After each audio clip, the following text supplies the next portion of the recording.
亲爱的朋友们，欢迎来到微光夜读。全球地产大亨老爸觉得人心叵测，给我定下规矩：与人交往必须满1年才能公开自己的身份。可就在我和陆雪琪交往的第364天，他却打掉了我们的孩子，闪婚了公司总裁。我问他为什么，他一副理所当然。苏淮安，人往高处走，就你没出息的穷酸样，也配让我给你生孩子？1个多月的胚胎，打了就打了，有什么大不了？不是我说你努力一辈子能买得起李氏大楼的1个厕所吗？李明凯也笑得张狂，居高临下朝我扔了一把钢镚。穷鬼，这点钱够你给你那未出生的孽种烧几炷香了，拿着赶紧滚，别脏了我的地方。我一言不发，冷着眼离开。从这一刻起，我倒要看看谁才是连厕所都买不起的穷鬼。接下来开始我们本期故事，记得点击订阅并开启小铃铛。小苏，你就别愣着了，赶紧给李总道个歉。就是孩子还会有的，你也别心里不平衡。李总的实力本就是你无法企及的，雪琪也是为自己考虑，那可不。别说这栋楼的厕所，你奋斗一辈子买块砖都够呛。赶紧道歉吧，至少还能保住工作。听着同事七嘴八舌的劝解，我的眼神又冷了几分。他陆雪琪有更好的选择，大可直接和我说。可他昨天还躺在我怀里和我商量小孩的名字叫什么，今天转身就和别人扯了证。两人只怕是背着我早就滚到了一起，现在还想让我向他们道歉，做梦！我将手里精心准备的求婚戒指丢进垃圾桶，直接走出了李氏大楼。的确，在港城这样寸土寸金的城市，这座高耸入云的108层楼体，每一层的价值都能抵得上普通人家几辈子的积蓄。可对我来说，不过是我爸随手送我的一件物件。这样的千亿写字楼在全球我有10栋，公寓、别墅更是不计其数。李氏10年来一直是我的租户，从李明凯他爸到他，租金一直是他们看着给，给多给少我并不在乎。前段时间，李明凯突然通过房管向我表达了购买意愿，1000亿大楼，他开出5000万的低价，而且还要分期付款。考虑到陆雪琪下定决心留在李氏，我点头同意了。毕竟这点钱对我来说可有可无，现在想来还真是笑话。踩着我的地盘，占尽便宜，他竟还在耀武扬威。我立刻拿出了手机，将曼城大楼和京东塔租金到账的消息提醒划掉，给专属房管打去了电话。张叔，李氏大楼的出售合同作废，即日起租金按市值上调10个点。电话那头的张叔愣了2秒，随即恭敬应道：10个点，李氏那边根本拿不出来，拿不出来。想到我未出世的孩子，我的神情瞬间冰冷到极致。那就让他们卷铺盖滚蛋。张叔不再多言，应声立刻去办。挂了电话，老爸的跨国电话打了进来，带着他惯有的洪亮：儿子，爹刚在家国入手了2栋大楼，等你求婚成功，就送给雪琪和我金孙当见面礼。他自从知道陆雪琪怀孕后，话里话外全是对孩子的期待。虽说我们曾约法3章，与人交往必须满1年才能公开自己的身份，可他打心里早已把陆雪琪当成了自己的准儿媳，甚至默许了我在今天向他求婚的决定。我正了正声，把事情的经过和他和盘托出。爸，孩子没了，他闪婚了。陆雪琪真是好样的，他给我上的这一课够我记一辈子。大学4年，陆雪琪一直是学校公认的单纯系女神，在我心中自然也不例外，所以毕业后我才会义无反顾地追随她来到这家公司，坚持不懈加无微不至，终于抱得美人归。原本以为是我爸多虑了，这世上哪有那么多算计，可不曾想，就在差一天满1年的节骨眼上，却被现实狠狠打了脸。我爸听完，在电话那头直接拍案而起，简直欺人太甚。他李氏算什么东西？想当年，要不是李建国舔着脸求我，让我注资他那个新能源项目，他李氏能有今天？李建国我都不放在眼里，他儿子算个屁！你等着，爸马上给他对家投100亿，分分钟弄死他。听着我爸的怒吼，我心中反而更加平静。不用，我有我的办法。既然他们那么嫌弃穷人，那就让他们尝尝身无分文的滋味。回到家已是傍晚，手机群消息却响了不停。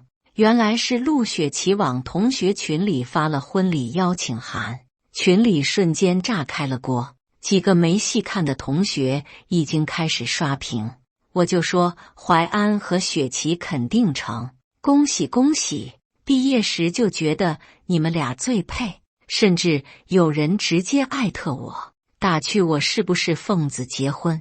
我盯着屏幕上那些恭喜，刚想打字澄清，陆雪琪的消息却先跳了出来。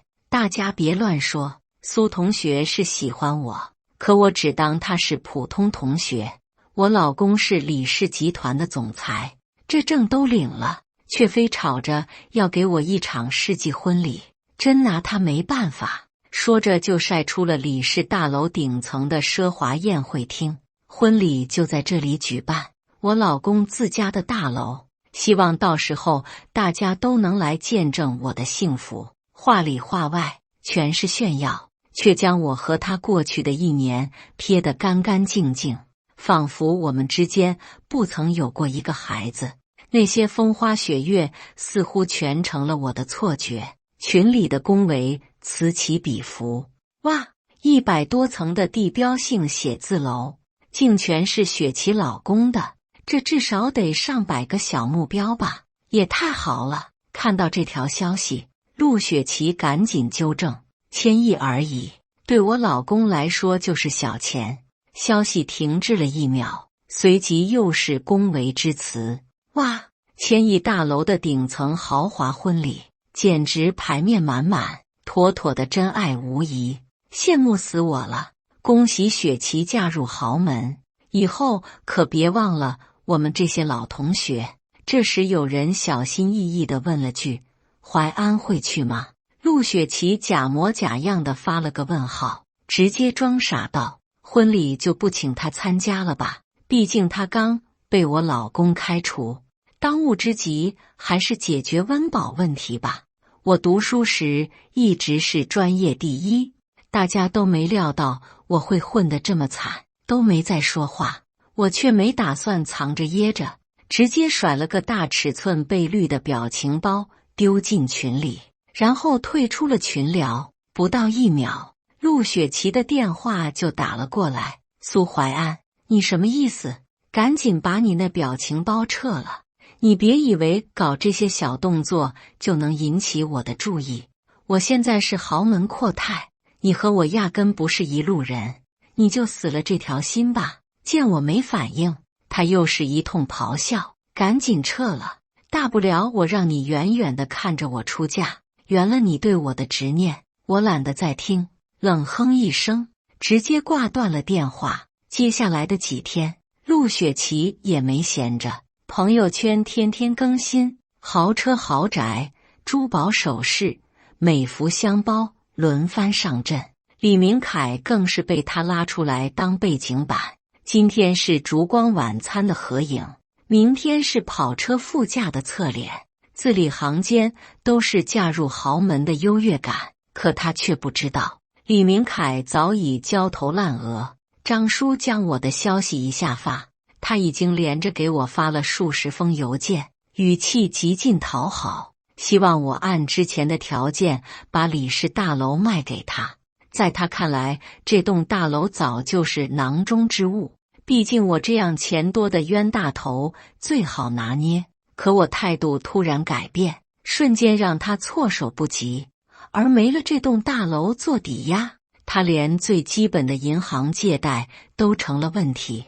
我看着书桌上李氏近几年的财务报表，简直不懂他李明凯耀武扬威的自信来自哪里。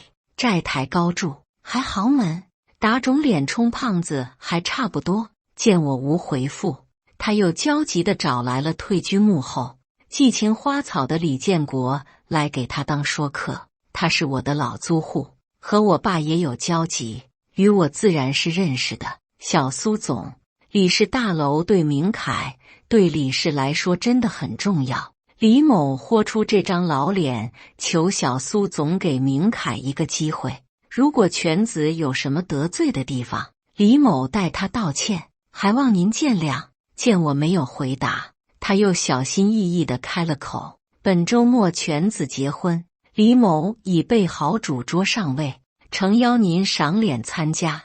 看了眼李氏大楼租约到期的时间，这次我没有拒绝，毕竟这天我会让他彻底出局。两人婚礼当天，李建国按照我提供的地址，早早地接我去了现场，把我安排进特定位置，全程陪同，照顾极其周到。我抿茶后的微微皱眉都被他尽收眼底。小苏总，您可是今天的贵客，此等粗茶自是不合适的，您等着我亲自去给您泡一杯上好的龙井。不等我拒绝，他就自顾自去了茶水间。只是没想到，他前脚刚走，穿着大红色迎宾服的陆雪琪就出现了。苏怀安，你怎么敢坐这里？我只是答应让你远远看看，你居然还坐上主桌了，赶紧给我起来！见我不动，他立刻伸手来抓我。这主桌上位是我公公留给地产大亨独子小苏总的，不是你这种穷酸货坐得起的。识相的就快点滚，别等会儿被保安架出去，丢人现眼，还连累我们李家没面子。看着西装上的褶皱，我冷着脸将他甩开。我是你公公亲自请来的，让我走，你最好问问他。胡说！他像是听到了天大的笑话，尖声反驳：你算哪根葱？我公公会请你，你怎么不说你就是小苏总？你以为你姓苏就能和他一样？苏家是什么级别？那是跺跺脚能让全球楼市抖三抖的存在。就凭你也配？真是笑掉人大牙。这时不少同学也赶了过来，见到我后纷纷规劝：怀安，我们知道你放不下雪琪，可他毕竟今天结婚，别闹得太难看了。就是，这毕竟是人家主桌，你怎么能随便坐呢？强扭的瓜不甜，你就放下吧。走，陪我们出去透透风。几人边说边来拉我，却被赶来的李明凯一把拨开。苏怀安，你好大的胆子，敢来我的婚礼上捣乱！陆雪琪一看，赶紧扑进李明凯怀里。老公，你总算来了。他非说是爸喊他来的，赖在小苏总的位置上，怎么都赶不走，也不知道到底安了什么心。说着就话锋一转，表起了忠心。苏怀安，我爱的人只有明凯，不管你如何破坏我的婚礼，我都不会多看你一眼。我冷着脸，正眼都没给他们一个。你们别嚎，等李建国回来就清楚了。听着我对李建国直呼其名，李明凯伸手就要来打我。你算什么东西？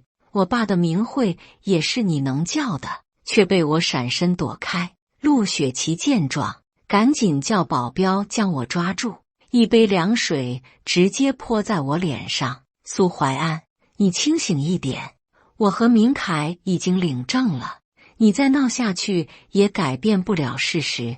瞬间众人议论纷纷，都认为我爱而不得，故意捣乱。李明凯更是怒不可遏，一巴掌打在我脸上。苏怀安，别敬酒不吃吃罚酒。这一巴掌是教你如何懂规矩。我李家的地盘，还轮不到你个穷酸货撒野。好大的口气！我舔了舔嘴角的血渍，冷笑道：你家的地盘不是我家的，难道是你家的不成？李明凯眼里的狠厉不减分毫，直接朝保镖吩咐道：你们是死了吗？赶紧把这疯子给我拖出去打！要是再让他来捣乱，影响了我招待小苏总，有你们好看的！保镖一听，二话不说，拖着我就往门外走，全然不顾我的反抗。就在这时，泡好茶的李建国小心呵护着茶杯走了出来，看了眼狼狈被架住的我，二话不说就将两保镖踹翻在地，对着李明凯和陆雪琪反手就是2巴掌。我好不容易请来的贵宾，你们就是这样招呼的？说着就朝我尊敬颔首。小苏总，对不起，李某教子无方，让您见笑了。李明凯和陆雪琪震惊地看着我。什么？你叫他谁？爸，你是不是老糊涂了？这小子怎么可能是小苏总？你看看他全身上下，哪点像苏家人？陆雪琪见状也不屑地打量我，赶紧帮腔：就是爸，他苏怀安就是对我因爱生恨，故意来婚礼上捣乱，你可别被他骗了。李建国涨红了脸，气得不轻，啪的一巴掌打在陆雪琪脸上。闭上你的臭嘴！我和苏家30年交情，小苏总是谁？我会不认识？苏家富可敌国，什么样的女人找不到，会对你因爱生恨？边说边抬腿给了李明凯一脚。眼瞎的蠢货，你看看你选的是个什么货色？老李家的脸都要被你们丢光了。说着又不解气的给了他一脚，还不快给小苏总道歉？可李明凯却紧咬着牙，怒瞪着我，半点没有道歉的样子。我也不恼，冷笑着开了口：老李总，道歉就不必了，今天就算他磕破头，李氏大楼我也会卖给他。再说了，5000万就想买我这1000亿大楼，是不是太会做梦了？我说出他给的价时，在场的人都倒吸了一口凉气，连李建国都愣了2秒。李是我母姓，我以为和你家有缘，才将这座大楼租给你们，不代表我是冤大头。我扫过众人，淡定地继续说道：今天我之所以会来，也是为了当着大家的面收回这李氏大楼罢了。从此以后，此理非彼理，这大楼与你李氏再无瓜葛。此时张叔也已赶到，我一个示意，他直接将李氏大楼的租赁合同甩在李明凯面前，白纸黑字，日期清晰。李总，请你于1个小时内搬离这座大楼，过时我们将进行无差别清空。听了张叔的话，最激动的莫过于陆雪琪。1个小时？那我的婚礼怎么办？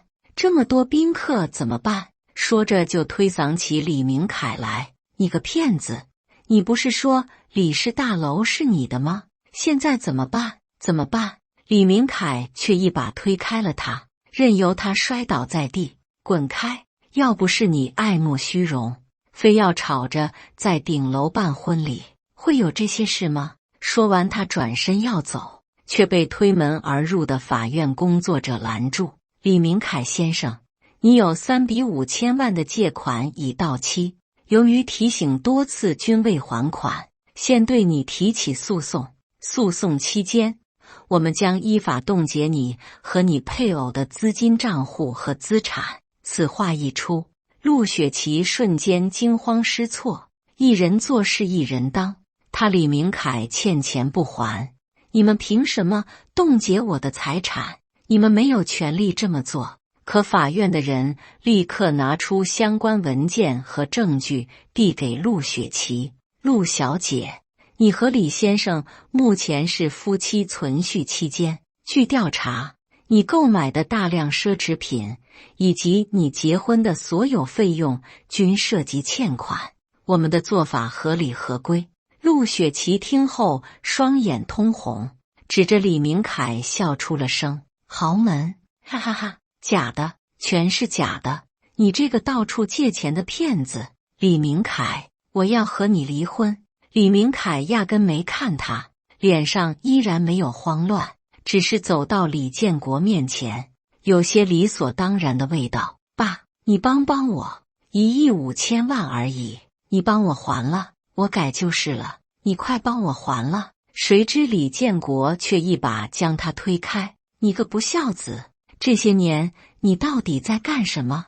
当年我把公司交给你的时候，随便一个项目拉出来都是100亿盈利，你经营了这么久，盈利的钱呢，居然还要借钱消费。还有这李氏大楼，你说需要他抵押贷款用于李氏新项目的注资，我这才帮你的。你实话告诉我，到底打算用来干什么？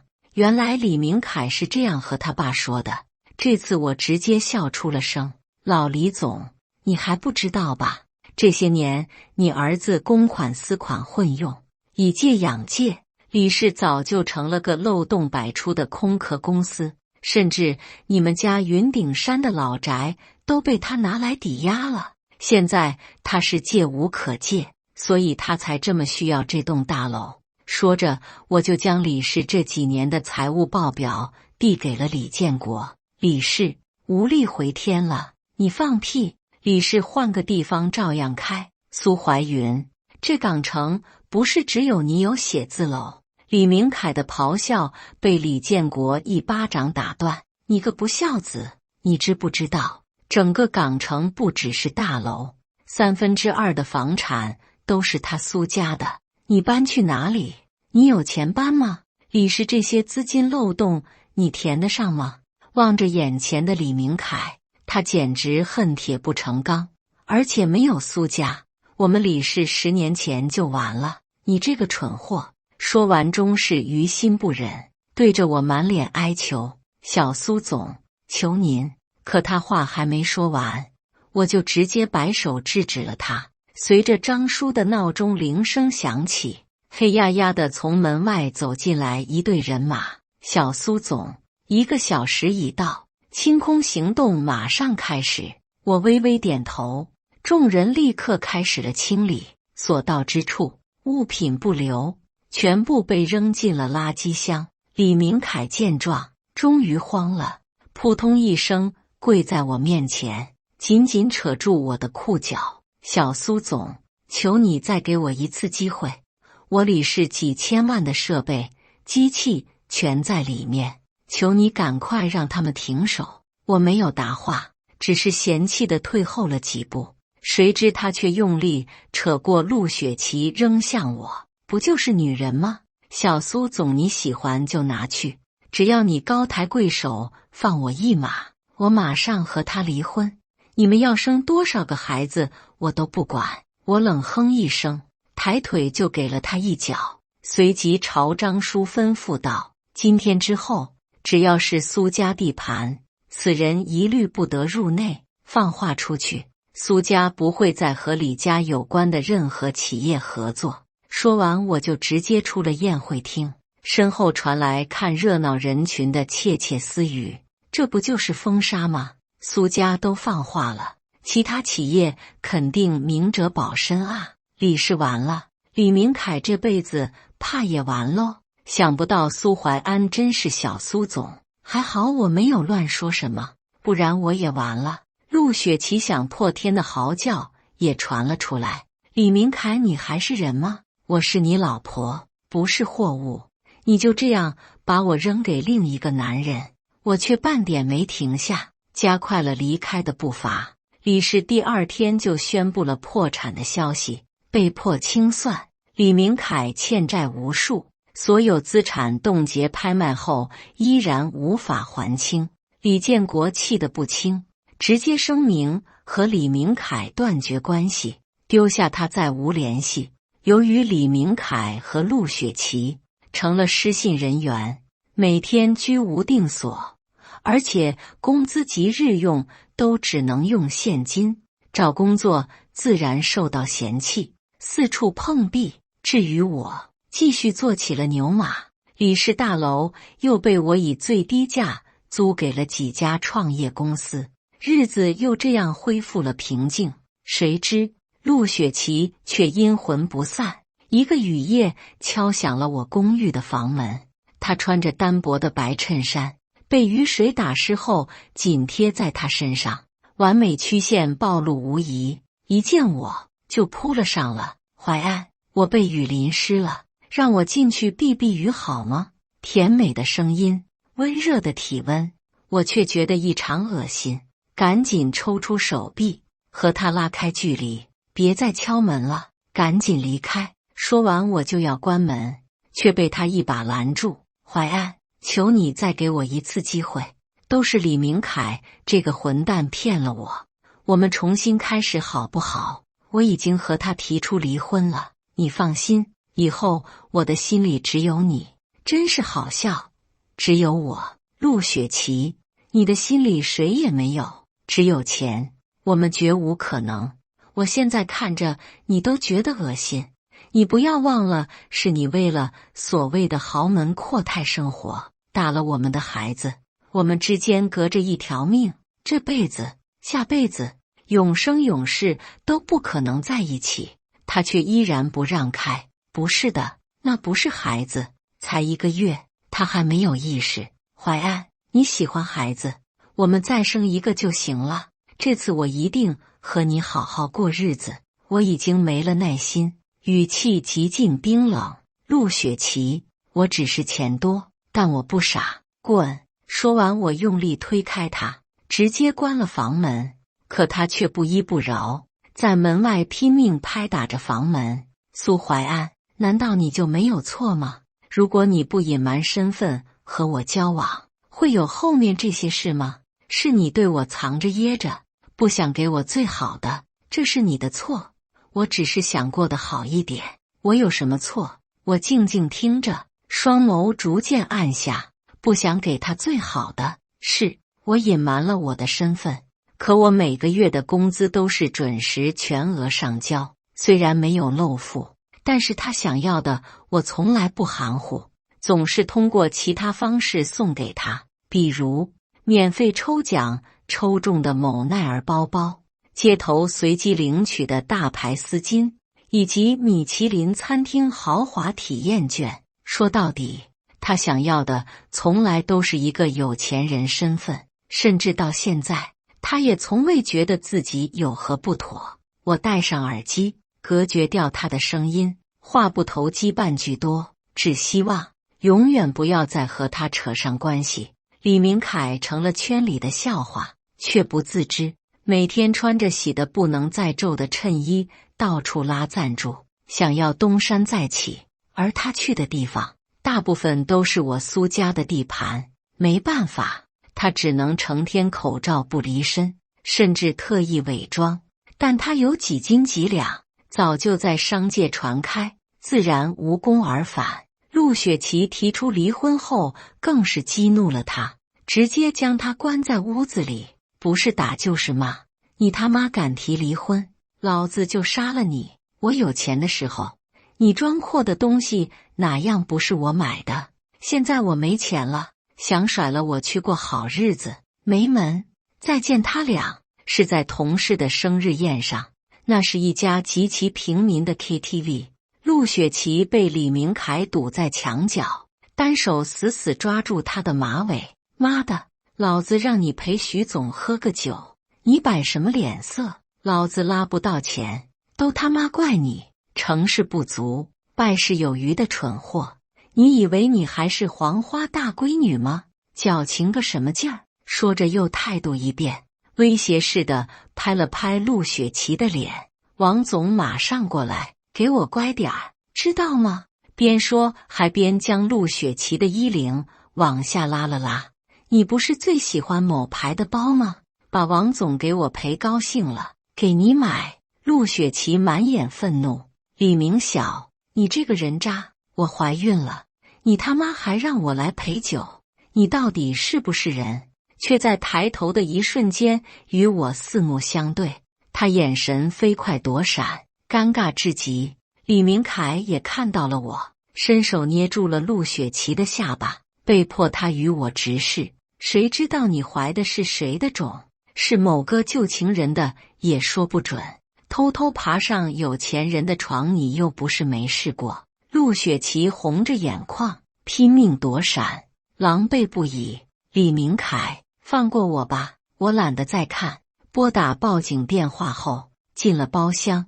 当天深夜，我收到一条陌生消息，上面写着：谢谢你，我知道是你报的警，但我终究是辜负你的好意了。后来看新闻，我才知道陆雪琪把李明凯杀了。原来当天警察来后，李明凯招待王总的计划被破坏，由于没有实质证据，对两人教育后就放走了。李明凯却没收敛，偷偷地把这个王总带回了家，并在陆雪琪喝的水里下了安神药。陆雪琪醒后直接疯了，可李明凯却觉得陆雪琪小题大做，甚至把王总投资款迟迟不到账归结在陆雪琪像条死鱼上。陆雪琪直接去厨房拿了把刀，把李明凯给嘎了，然后看了眼自己的腹部，笑得凄厉，拿刀直接捅了进去。两眼一黑前给我发了那条短信。邻居听到动静报了警，李明凯流血过多，当场死亡。陆雪琪捡回一条命，但孩子没了，她也永远失去了怀孕的能力。不过于她来说也无所谓了，毕竟余生等待她的只有冰冷的牢笼。而那个所谓的王总也被抓捕归案，是个酒逃的惯犯，江湖骗子，无恶不作。通缉令都还挂在网上，一查就能知道。可偏偏李明凯对他深信不疑，将他视为自己翻身的贵人，可悲可笑。后来收到过几次女子监狱打来的电话，接通后总是没有声音，是谁？不言而喻。再后来我就不接了，阳光显影，雁过无痕。有些人存在，但可以当作从未存在过。感谢大家的观看，本期故事精彩吗？欢迎大家在下方评论区吐槽。如果你喜欢这类故事，记得点击订阅微光夜读，并分享给更多的人，这会对我帮助很大。再次感谢大家的观看。